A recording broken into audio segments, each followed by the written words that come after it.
Okay, we're going to do a few annotations on this diagram, in order to talk about the answers to the animal development questions. So, question 1 asked how many cells is a zygote. A zygote is one cell, and that's created when egg and sperm combine. So, we're going to select a color, and I want to color in, let's make that a little bit bigger. We're going to color in the zygote, and that is the one cell. All right, question 2 asked you to describe a blastula. Well, a blastula is just a hollow ball of cells. So one cell divides to become 2, 2 become 4, 4 become 8. About 16, it starts to form this hollow ball of cells that we call a blastula. Now the thing is, every single cell that was formed from that blastula is identical. It's a clone of the zygote. So we're going to color all of these the same color because they're just clones of the original cell. There's been no cell differentiation left. They're just dividing and copying.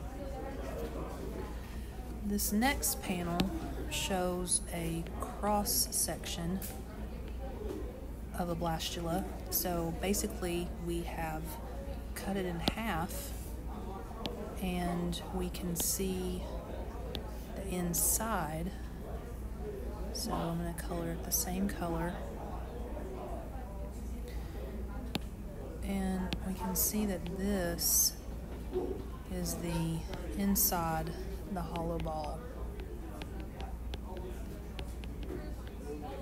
And the reason the cells in where I've drawn the arrow are smaller is to show that we're trying to show a three-dimensional structure on a flat piece of paper, which is difficult to do, but they're using some, drawing techniques to show you that those are supposed to be further away than the cells where we did the cross section.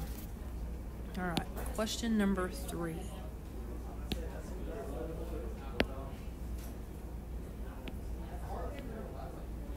What begins to happen is how's the blastopore formed? Well, the cells will begin to move inward and they begin to collapse, and it's the collapsing of the cells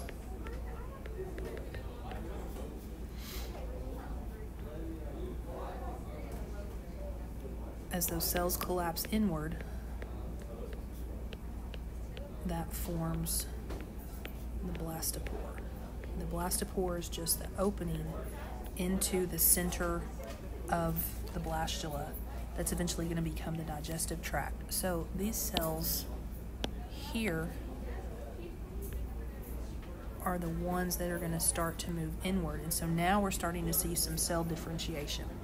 So the rest of the cells are still original copies from the zygote, but these cells that start to collapse are going to turn into a different type of cell. They're going to become a different part of the gastrula.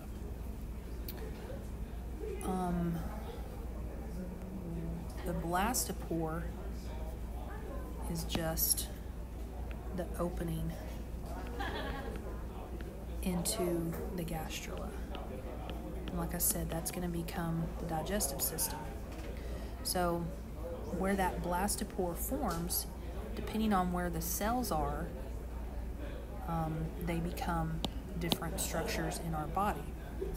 So for instance, these outer cells in this layer here become the ectoderm. The ectoderm are the ancestor cells of your skin and basically everything on the outside of an animal. The cells that line the blastopore, the original ones that were collapsing inward, become the endoderm. These are the ancestor cells of the digestive tract and all those other things. So they're basically the inside. And then in the middle there is between those is where the mesoderm forms, And the mesoderm is all the muscles and stuff, everything that's found basically in the middle of an organism. And so scientists refer to these as the embryonic germ or tissue layers. So these are the embryonic ancestor cells of all the cells that you have today, and in the location of where they were in the original embryo.